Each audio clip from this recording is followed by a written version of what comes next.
दोस्तों नमस्कार, एक बार फिर से आपका स्वागत है learn for success YouTube channel में। और मैं हूं आपका दोस्त विनोद। आज हम चर्चा कर रहे हैं डैरेन हार्डी की लिखी हुई विश्व प्रसिद्ध एक किताब जिसका नाम है द कंपाउंड इफेक्ट। इस किताब की चर्चा कर रहे हैं। पिछले भाग में आपने बुरी आदतों के बारे में जाना था।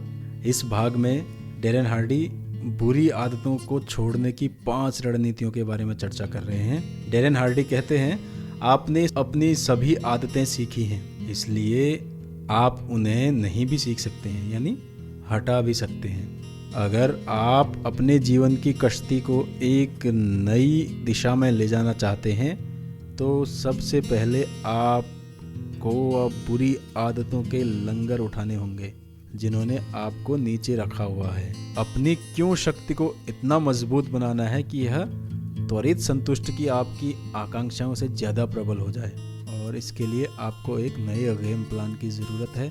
मैं आपको अपनी फेवरेट रणनीतियाँ बता रहा हूँ। नंबर 1, अपने ट्रिगर पहचानें। अपनी बुरी आदतों की सूची पर नज़र डालें। पहचानें कि हर आदत को कौन सी चीज़ ट्रिगर करती है। हर बुरे व्यवहार के पीछे 4 क होते हैं: कौन, क्या, कहाँ और कब। उनका अनुमान लगाएं। फॉर एग्जाम्पल, क्या आपके बहुत ज़्यादा शराब पीने की तब ज़्यादा संभावना होती है जब आप कुछ लोगों के साथ होते हैं? क्या दिन का कोई खास समय है जब आपके मन में कुछ मीठा खाने की तीव्र इच्छा होती है? कौन सी भावनाएं आपकी सबसे बुरी आदतों को उत्तेजित कर देती हैं? तनाव, थकान, क्रोध, घबराहट या बोरियत? आप इन भावनाओं का अनुभव कब करते हैं? आपके साथ कौन होता है? आप कहाँ होते हैं या आप क्या कर रहे होते हैं? कौन सी स्थितियाँ आपको बुरी आदतों की सतह पर लाती हैं? कार में बैठना, प्रदर्शन समीक्षाओं के पहले का समय, ससुराल की यात्रा, सम्मेलन, सामाजिक दायरा, डेडलाइन। अपनी दिनचर्या को गौर से देखें। आप सामान्यतः क्या कहते हैं जब आप जागते हैं? कॉफ़ी या लंच ब्रेक में, लंबे दिन के बाद, घर लौटते समय। एक बार फिर अपनी नोटबुक निकालें, इसमें अपने ट्रिगर लिख लें। सिर्फ इसी आसान काम से आपकी जागरूकता बहुत ज़्यादा बढ़ जाएगी, लेकिन जाहिर है आपको इससे आगे भी कुछ करना होगा, क्योंकि जैसा हम बात कर चुके हैं, किसी बुरी आदत की जागरूकता को बढ़ाना ही इसे छोड़ने के लिए काफ़ी नहीं है। नंबर 2, साफ घर, सफाई में जुट जाएं। मेरा मतलब, अगर आप शराब पीना छोड़ना चाहते हैं तो अपने घर से इसकी हर बूंद हटा दें, गिलास हटा दें। पीते समय इस्तेमाल में आने वाला हर वह शानदार बर्तन या इससे जुड़ी दूसरी चीज़ें या वे सजावटी ओलिव भी। अगर आप चाहते हैं कि आप रात को बहुत ज़्यादा टीवी देखना छोड़ दें तो अपने केवल नेटफ्लिक्स और अन्य सदस्यता सेवाओं को रद्द कर दें। अगर आप अपना खर्च कम करने की कोशिश कर रहे हैं तो एक शाम को समय निकालकर हर कैटलॉग या रिटेल ऑफर को रद्द कर दें जो आपके मेल बॉक्स से आपके इनबॉक्स में चली आती हैं, ताकि आपको सामने वाले दरवाजे से कचरे की बाल्टी तक चलकर जाने के कष्ट की ज़रूरत ही न रहे। अगर आप ज़्यादा स्वस्थ दिखना चाहते हैं तो अपनी अलमारियों में से सारे हानिकारक आहार की सफाई कर दें, जंक फूड खरीदना छोड़ दें और इस तर्क पर विश्वास करना छोड़ दें कि आपके परिवार में दूसरे लोगों को जंक फूड से सिर्फ इसलिए इनकार करना उचित नहीं है क्योंकि आप इसे अपने जीवन में नहीं चाहते हैं। आपके परिवार का हर व्यक्ति इसके बिना ही बेहतर है। इसे घर में नहीं लाएं। बात खत्म। जो भी आपकी बुरी आदतों को शक्तिशाली बनाता है उससे छुटकारा पा लें। नंबर 3, इसकी अदला बदली करें, एक्सचेंज करें। बुरी आदतों की अपनी सूची को दोबारा देखें। आप उन्हें कैसे बदल सकते हैं ताकि वे इतनी नुकसानदेह नहीं रहें? क्या आप उनकी जगह पर ज़्यादा स्वस्थ आदतें डाल सकते हैं या उन्हें हमेशा के लिए लात मार सकते हैं? हमेशा के लिए। एक व्यक्ति मेरे लिए काम करता था और उसमें हर दिन 8-10 डाइट कोक पीने की बुरी आदत थी। मैंने सुझाव दिया कि वह इसकी जगह पर कम सोडियम वाला कार्बोनेटेड वाटर पिए और उसमें ताज़ा नींबू, लाइम या संतरा मिला लें। उसने यह लगभग 1 महीने तक किया और इसके बाद उसे एहसास हुआ कि उसे कार्बोनेटेड की भी ज़रूरत नहीं है, इसलिए वह सादे पानी पर आ गया। इसके साथ खेलें और देखें कि आप कौन सी आदतों या व्यवहार को हटाकर उनकी जगह लाभदायक आदतों की अदला बदली कर सकते हैं। नंबर 4, आराम से। मैं प्रशांत महासागर के पास रहता हूँ। जब भी मैं पानी में जाता हूँ तो मैं सबसे पहले अपने पंजों को पानी में डालकर अनुकूलन करता हूँ। फिर मैं घुटनों तक पानी में जाता हूँ। फिर कमर और सीना, इसके बाद ही मैं छलांग लगाता हूँ। कुछ लोग अनुकूलन किए बिना तेजी से दौड़कर कूद जाते हैं और बात खत्म कर देते हैं। उनके लिए अच्छा है, पर मेरे लिए नहीं। मुझे आराम से रास्ता तय करना पसंद है। अनुकूलन की यह प्रक्रिया आपकी कुछ दीर्घकालीन और गहरी जड़ों वाली आदतों के लिए ज़्यादा प्रभावी हो सकती है कि आप उन्हें खोदते समय आराम से छोटे कदम उठाएं। हो सकता है आपने दशकों तक उन आदतों को दोहराकर मजबूत बनाया हो, इसलिए समझदारी इसी में है कि आप उन्हें एक बार में एक एक कदम उठाकर धीरे धीरे खुदाई करें। दोस्तों, आप सुन रहे हैं डेरेन हार्डी की लिखी हुई बहुत ही प्रसिद्ध न्यूयॉर्क टाइम बेस्ट सेलर किताब the compound effect. Darren Hardy कहते हैं, नंबर 5, कूद जाएं। हर व्यक्ति अलग होता है। कुछ शोधकर्ताओं ने पाया है कि कुछ लोगों के लिए यह ज़्यादा आसान होता है कि वे अपनी जीवन शैली में कई बुरी आदतों को एक साथ बदल लें। मिसाल के तौर पर पथ प्रदर्शक कार्डियोलॉजिस्ट डॉक्टर डीन अर्निश ने पाया है कि वे जीवन शैली में भारी परिवर्तन करके लोगों के गंभीर हृदय रोग को सही कर सकते हैं, दवा या सर्जरी के बिना। उन्होंने पाया कि इन लोगों को यह ज़्यादा आसान लगता था कि वे अपनी सारी बुरी आदतों को एक साथ अलविदा कह दें। वे उन्हें एक प्रशिक्षण सत्र में ले गए जहां फैट और कोलेस्ट्रॉल से भरे वर्तमान आहार के बजाय उन्हें बहुत कम फैट वाली डाइट दी गई। इस प्रोग्राम में व्यायाम शामिल था, उन्हें बिस्तर से उतारना, चलना या जॉगिंग करना, साथ ही तनाव कम करने वाली तकनीकें और हृदय को स्वस्थ रखने वाली दूसरी आदतें भी थी। आश्चर्यजनक बात यह है कि 1 महीने से कम समय में ही इन रोगियों ने जीवन भर की बुरी आदतों को छोड़ना और नई आदतों को अपनाना सीख लिया, और इसका परिणाम यह रहा कि 1 साल बाद उनका स्वास्थ्य बहुत ज़्यादा बेहतर हो गया। व्यक्तिगत रूप से मैं इसे नियम नहीं, अपवाद मानता हूँ, लेकिन आपको इस बारे में सोचना चाहिए कि आपको कौन सी रणनीति सबसे अच्छी लगती है या कौन सी रणनीति आपके लिए सबसे अच्छी तरह कारगर होगी। डेरेन हार्डी कहते हैं, जब मैं बच्चा था तो मेरा परिवार लेक रॉलिंस नामक एक कम लोकप्रिय जगह पर कैंपिंग करने जाता था। यह झील उत्तरी कैलिफोर्निया में सियराज से ज़्यादा दूर नहीं है, जहाँ ग्लेशियरों का पानी लेक टेहो के पहाड़ों के ऊपर से पिघल कर आता था। पानी बेहद ठंडा होता था। वहाँ कैंपिंग करते वक्त मेरे डैडी हर दिन जोर देते थे कि मैं पोलर पॉन्ड में वाटर स्की करूं। दिन भर मैं मन ही मन चिंतित रहता था कि वे मुझे यह करने को कहेंगे। मुझे वाटर स्की से प्रेम था, मुझे तो बस पानी में जाने से नफरत थी। जाहिर है यहाँ यह थोड़ी अतार्किक बात थी, क्योंकि आप पानी में जाए बिना वाटर स्की नहीं कर सकते। डैडी ने मुझे कभी एक दिन का भी नागा नहीं करने दिया। कई बार तो उन्होंने दरअसल मुझे उठाकर पानी के अंदर फेंक दिया। हाइपोथर्मिया के करीब रहने के 1 दर्जन या इससे यातनामय पलों के बाद मुझे पानी हमेशा बेहतरीन लगता था। बर्फीले पानी के अंदर जाने की मेरी कल्पना ज़्यादा बुरी थी, उसमें सचमुच कूदना इतना बुरा नहीं था। एक बार जब मेरा शरीर अनुकूलन कर लेता था तो वाटर स्कीइंग शानदार अनुभव होती थी, लेकिन यह पता होने के बावजूद मैं दहशत और राहत के इस चक्र में हर दिन गुजारता था। यह अनुभव किसी बुरी आदत को अचानक छोड़ने या बदलने जैसा ही है। कुछ समय तक यह यातनामय महसूस हो सकता है या बहुत बुरा महसूस होता है, जिसे आप काफ़ी परेशान हो सकते हैं, लेकिन जिस तरह होम्योस्टेसिस नामक प्रक्रिया के जरिए शरीर एक बदलते परिवेश से तुरंत संतुलन बैठाता है, उसी तरह हम में अपरिचित व्यवहार के परिवर्तनों से तालमेल बैठाने की होम्योस्टेटिक योग्यता होती है। आमतौर पर हम काफ़ी जल्दी ही नई परिस्थितियों के प्रति शारीरिक और मनोवैज्ञानिक रूप से अनुकूलन करने में सक्षम होते हैं। कई बार धीरे धीरे जाने से काम नहीं चलता है, कई बार तो आपको सचमुच पूरी ताकत से कूदना होता है। खुद से अभी पूछें, मैं कहाँ धीमे शुरू कर सकता हूँ और खुद को जवाबदेह ठहरा सकता हूँ, और मुझे कहाँ ज़्यादा बड़ी छलांग लगाने की ज़रूरत है। मैं दर्द या असुविधा से कहाँ बच रहा हूँ, जबकि मैं तहे दिल से जानता हूँ कि अगर मैं बस यह कर लूँ तो पल भर में अनुकूलन कर लूँगा। डेरेन हार्डी आगे कहते हैं, मेरे पूर्व पार्टनर का एक शराबी भाई था जो दिन भर शराब पीता रहता था और पार्टी की जान कहलाता था। वह लंच में पीता था, डिनर में पीता था और डिनर के बाद पीता था, और पूरे वीकेंड में भी पीता था। एक दिन वह अपने कॉलेज रूममेट की शादी में गया। वहाँ उसने रूममेट के भाई को देखा जो उन दोनों से 10 साल बड़ा था, लेकिन वह उनसे 10 साल छोटा दिख रहा था। उसने उस आदमी को शादी के दौरान नाचते, हंसते और खेलते देखा। उसके अंदर ऐसी जीवंतता और स्फूर्ति दिख रही थी जो शराबी भाई ने कई सालों से महसूस नहीं की थी। उसने उसी क्षण यह निर्णय लिया कि वह दोबारा कभी शराब को हाथ नहीं लगाएगा। सीधा निर्णय, दोबारा कभी नहीं। यह निर्णय उसने 15 साल पहले लिया था, लेकिन इसके बाद उसने सचमुच कभी शराब को हाथ नहीं लगाया। घरेलू बुरी आदतों को बदलने के मामले में मैं पहले अंगूठा डुबाता हूँ, लेकिन मेरे प्रोफेशनल जीवन में बड़ी छलांग लगाना मुझे ज़्यादा प्रभावी लगता है। किसी नए व्यवसाय के प्रति समर्पण हो या संभावित नए ग्राहकों, साझेदारों या निवेशकों के साथ व्यवहार हो, धीरे धीरे करने से आमतौर पर वह काम होता ही नहीं है। ऐसे समय में हर बार लेक रॉलिंस वाले अनुभव के बारे में सोचता हूँ और याद हूँ कि यह पहल तो कष्टकारी होगा, लेकिन कुछ समय बाद मुझे आनंद आने लगेगा। इसलिए थोड़े समय की असुविधा को झेलने में कोई बुराई नहीं है। डेरेन हार्डी कहते हैं, दोष खोजने का अभियान शुरू कर दें।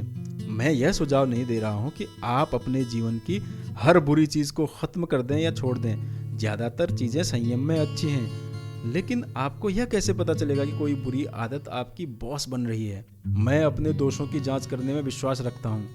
बीच बीच में मैं पाप के उपवास करता हूँ। मैं एक पाप को चुनता हूँ और उसका उपवास करता हूँ, जिससे यह सुनिश्चित हो जाए कि वह नहीं बल्कि मैं निर्णय लेने वाला विजेता हूँ। मेरे पाप हैं कॉफ़ी, आइसक्रीम, वाइन और फिल्में। मैं अपने आप को आइसक्रीम के जुनून के बारे में पहले ही बता चुका हूँ। जब बात वाइन की आती है तो मैं यह सुनिश्चित करना चाहता हूँ कि मैं एक गिलास का आनंद लेते समय दिन का जश्न मनाऊं, बुरे मूड को डुबाने की कोशिश नहीं करूं। हर 3 महीने के बाद मैं एक दोष को चुनता हूं और 30 दिनों तक उससे दूर रहता हूं। मुझे खुद के सामने यह साबित करना बहुत पसंद है कि मैं अब भी इंचार्ज हूं। आप इसे खुद आजमा कर देखें। एक दोष को लें, कोई ऐसी चीज़ जिसे आप संयम में करते हैं, लेकिन आप जानते हैं कि यह आपके सर्वश्रेष्ठ हित में योगदान नहीं देती, और 30 दिनों का नागा करके देखें। अगर आपको उन 30 दिनों में इससे दूर रहना सचमुच मुश्किल लगे, तो आपको एक आदत मिल गई है जिसे आपको अपने जीवन से हमेशा हमेशा के लिए दूर कर देना चाहिए। दोस्तों, आप सुन रहे हैं डेरेन हार्डी की लिखी हुई सुप्रसिद्ध किताब द कंपाउंड इफेक्ट, और मैं हूं आपका दोस्त विनोद। अच्छी आदतें डालने की 6 तकनीकें। डेरेन हार्डी कहते हैं, जो बुरी आदतें आपको गलत दिशा में ले जा रही थी, उन्हें खत्म करने में हमने आपकी मदद कर दी है। अब हमें नए चयन, व्यवहार और अंततः आदतें उत्पन्न करने की ज़रूरत है, जो आपको फाइनली आपके सबसे बड़ी इच्छाओं की दिशा में ले जाएं। बुरी आदत हटाने का मतलब है अपनी दिनचर्या में से कोई चीज़ हटाना। दूसरी तरफ नई, ज़्यादा उत्पादक आदत को डालने के लिए पूरी तरह अलग योग्यताओं की ज़रूरत होती है। आपको बीज बोना होगा, पानी देना होगा, खाद देना होगा और यह सुनिश्चित करना होगा कि यह सही से जड़ पकड़ ले। इस काम में प्रयास, समय और अभ्यास की ज़रूरत होती है।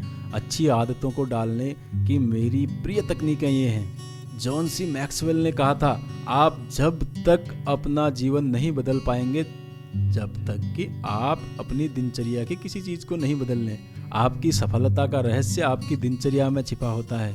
शोध के अनुसार किसी नई आदत को अचेतन अभ्यास में बदलने के लिए 300 बार सकारात्मक पुष्टि की जरूरत होती है, यानी लगभग 1 साल तक हर दिन अभ्यास करना।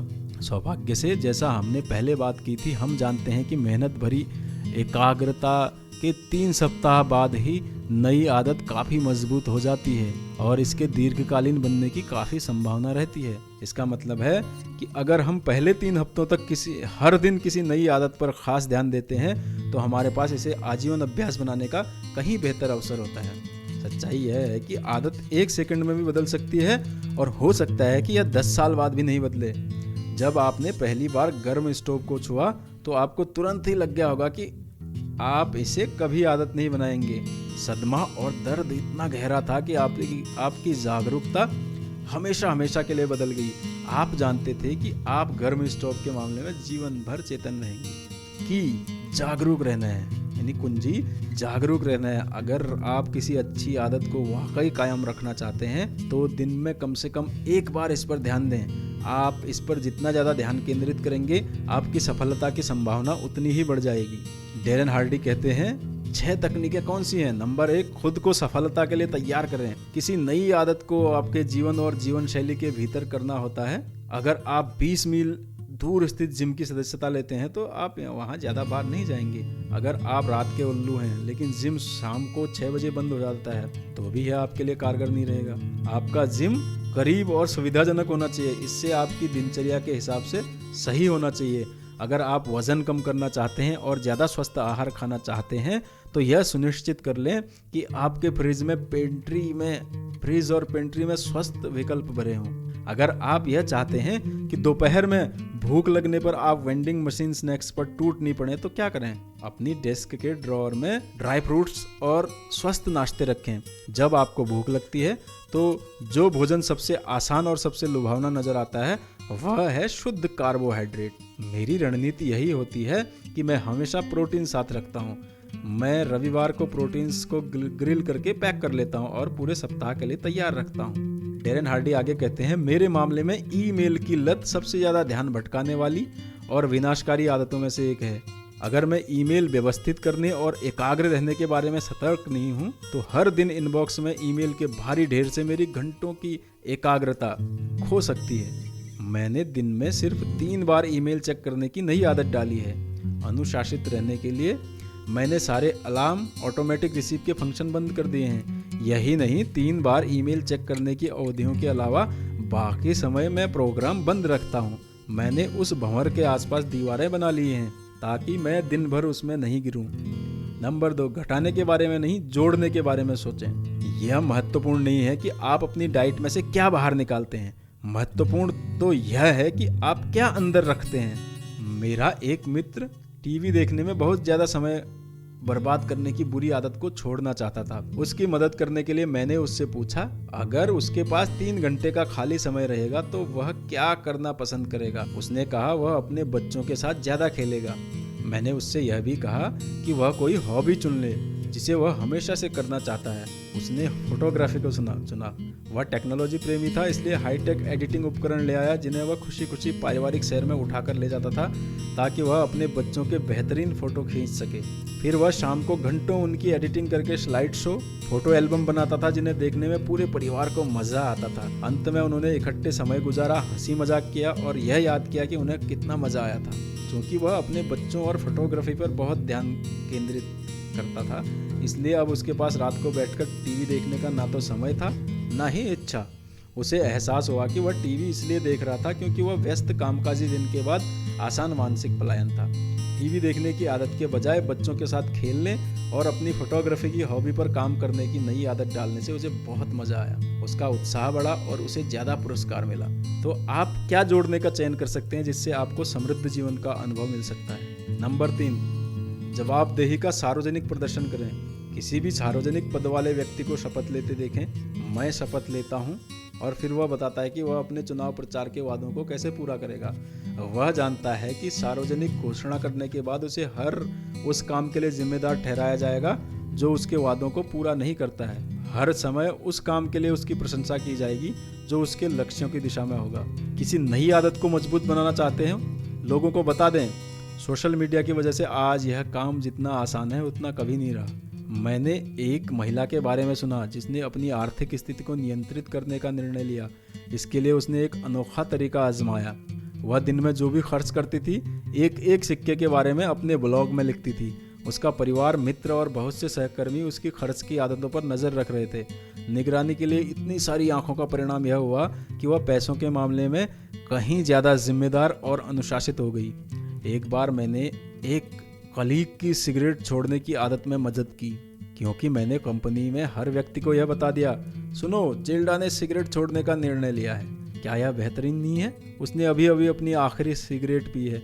फिर मैंने उसके क्यूबिकल के बाहर एक बड़ा वॉल कैलेंडर लगा दिया। जब वह सिगरेट नहीं पीती थी तो हर दिन जेल्डा को कैलेंडर पर एक बड़ा मोटा लाल क्रॉस खींचना था, यानी एक्स खींचना था। सहकर्मी इस पर गौर करने लगे और उसका उत्साह बढ़ाने लगे। चार्ट बड़े लाल एक्स से भरने लगा और सजीव बन गया।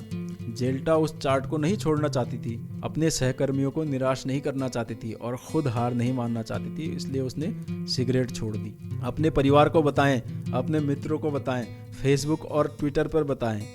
यह संदेश फैला दें कि आप शक्तिशाली हैं और अपने जीवन के इंचार्ज हैं। नंबर 4, सफलता साथी खोजें। दो लोग हाथ पकड़कर एक ही लक्ष्य की दिशा में चलें, इससे ज़्यादा शक्तिशाली चीज़ें बहुत कम होती हैं।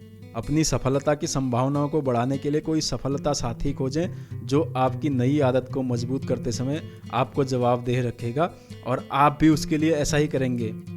मिसाल के तौर पर मेरे एक पीक परफॉर्मेंस पार्टनर हैं। हर शुक्रवार को ठीक 11 बजे हम आधा घंटे तक बात करते हैं, जिस दौरान हम अपनी जीत, हार, सुधार बताते हैं और आवश्यक फीडबैक का आग्रह करते हैं। इस दौरान हम एक दूसरे को जवाबदेह ठहराते हैं। आप नियमित पैदल चलने, दौड़ने या जिम जाने के लिए सफलता साथी बना सकते हैं। आप व्यक्तिगत विकास की पुस्तकों या सकारात्मक विचारों के आदान प्रदान के लिए भी सफलता साथी बना सकते हैं। नंबर 5, प्रतिस्पर्धा और एकजुटता। आपके कॉम्पिटिटिव जज्बे को जगाने के लिए एक मित्रतापूर्ण प्रतिस्पर्धा जैसा कुछ नहीं है, ताकि आप एक धमाके के साथ नई आदत में डूब जाएं। नंबर 6, जश्न मनाएं। काम में लगे रहने और खेल कूद में नहीं लगे रहने से जैक ढीला हो जाता है। यह पीछे फिसलने का नुस्खा है। रास्ते में आपको अपनी जीत का जश्न मनाना चाहिए और आनंद लेना चाहिए। आप लाभ के बिना लगातार त्याग करने से यह काम पूरा नहीं कर पाएंगे, इसलिए आपको हर महीने, हर सप्ताह, हर दिन खुद को देने के लिए छोटे छोटे पुरस्कार खोजने चाहिए। जैसे यह छोटा सा श्रेय कि आपने एक नए व्यवहार को सफलतापूर्वक कर लिया। शायद टहलना, तनाव रहित बात या मजे के लिए कोई चीज़ पढ़ना। ज़्यादा बड़ी उपलब्धियों के लिए मसाज बुक कर लें या अपने प्रिय रेस्टोरेंट में डिनर लें। वादा करें कि जब आप इंद्रधनुष के अंत में पहुंचेंगे तो खुद को स्वर्ण कलश देंगे। परिवर्तन मुश्किल है, डेरेन हार्डी कहते हैं। एक चीज है जो 99% सफल और असफल लोगों में आम होती है, वे दोनों ही उन्हीं कामों को करना नापसंद करते हैं। फर्क यह है कि सफल लोग अपनी नापसंदगी के बावजूद उन कामों को कर देते हैं। परिवर्तन मुश्किल होता है, इसलिए लोग अपनी बुरी आदतों का कायाकल्प नहीं करते हैं और इसलिए इतने सारे लोग अंततः दुखी और अस्वस्थ रहते हैं। बहरहाल, इस सच्चाई के बारे में जो चीज़ मुझे रोमांचित करती है वह है, अगर परिवर्तन आसान होता, हर कोई इसे कर लेता, तो यह आपके और मेरे लिए अलग दिखना और असाधारण सफलता पाना ज़्यादा मुश्किल होता। साधारण हमेशा आसान है, असाधारण ही आपको भीड़ से अलग करता है। धैर्य रखें। डेरेन हार्डी कहते हैं, जब बात पुरानी बुरी आदतों को छोड़ने और नए आदतें डालने की आती है तो यह बात हमेशा याद रखें कि आपको खुद के साथ धैर्य रखना होगा। जिन व्यवहारों को आप इस समय बदलने की कोशिश कर रहे हैं, अगर आपने उन्हें 20, 30 या 40 साल तक दोहराया है तो आपको यह उम्मीद रखनी चाहिए कि स्थायी परिणाम देखने से पहले काफी समय और प्रयास लगेगा। विज्ञान बताता है कि कई बार दोहराए गए विचार और कार्यों के पैटर्न न्यूरो सिग्नेचर या ब्रेन ग्रूव यानी मस्तिष्क में खांचे बना देते हैं। किसी खास आदत के विचार पैटर्न आपस में जुड़े न्यूरॉन्स की एक श्रृंखला में जुड़े रहते हैं। उस आदत को ध्यान से पोषण मिलता है। जब हम किसी आदत पर ध्यान देते हैं तो मस्तिष्क के उस खांचे को एक्टिव कर देते हैं और उस आदत से संबंधित विचार, इच्छाएं और काम तुरंत सामने आ जाते हैं। सौभाग्य से हमारे मस्तिष्क लचीले होते हैं। जब हम बुरी आदतों पर ध्यान देना छोड़ देते हैं तो ये खांचे कमजोर हो जाते हैं। जब हम नई आदतें डालते हैं तो हर दोहराव के साथ हम नए खांचों को ज़्यादा गहरा बनाते हैं और यह सिलसिला जारी रहे तो नए ग्रुप्स अंततः पिछली आदतों से ज़्यादा शक्तिशाली बन जाएंगे। नई आदतें डालने में समय लगेगा। खुद के साथ धैर्यवान बने। अगर आप परिवर्तन की गाड़ी से गिर जाते हैं तो धूल साफ करें, खुद को नहीं कोसें और दोबारा उस पर चढ़ जाएं। कोई प्रॉब्लम नहीं, हम सभी गिरते हैं, बस दोबारा चल दें और दूसरी रणनीति आजमाएं। अपने समर्पण और निरंतरता की पुष्टि करते रहें। अगर आप लगन से आगे बढ़ते रहते हैं तो आपको बड़े पुरस्कार मिलेंगे। पुरस्कार की बात आई है तो मैं यह बताना चाहूँगा, अगला अध्याय वह जगह है जहाँ हम सचमुच भीड़ से अलग हटकर दिखना शुरू करेंगे। यहीं पर बहुगुणित परिणाम सचमुच दिखने लगेगा। आपने पहले 3 अध्यायों की बुनियादी बातों से जो अनुशासित प्रयास लागू किया है उसका पुरस्कार आपको आगे मिलेगा, बड़ा पुरस्कार। तो दोस्तों, ये था अध्याय 3। अध्याय 3 समाप्त होता है और अगले अध्याय में आपसे फिर से मुलाकात होगी। तब तक के लिए इजाज़त दीजिए। नमस्कार। और मेरे YouTube channel learn for success से जुड़े रहिए और नई नई चीज़ें सीखते रहिए। Thank you.